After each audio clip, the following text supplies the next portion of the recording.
Hello guys, welcome to day one in my PCMB diary. আশা করি তোমরা সবাই ভালো আছো। হ্যাঁ, এবং আমিও খুব ভালোই আছি।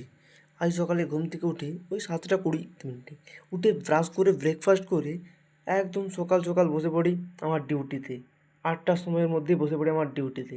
শুধু আমার কেন, যারা যে সকল আমার মতো বয়সী এবং যারা স্টুডেন্ট তাদের তো ডিউটি একটাই।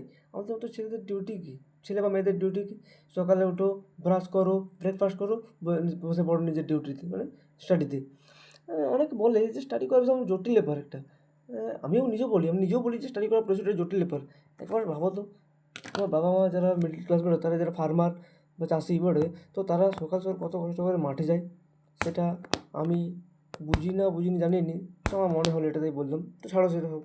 সকালে উঠে 8টার সময়, সকাল 7:20 উঠে 8টার সময় একদম বসে পড়ি বায়োলজি নিয়ে। বায়োলজি নিয়ে বসলাম বলতে, এখন আমি সকালে বায়োলজি নিয়ে সব করে বসি না, ফিজিক্স নিয়ে বসি। কারণ এবার দেখো সেমিস্টার 2 এক্সাম চলে এলো।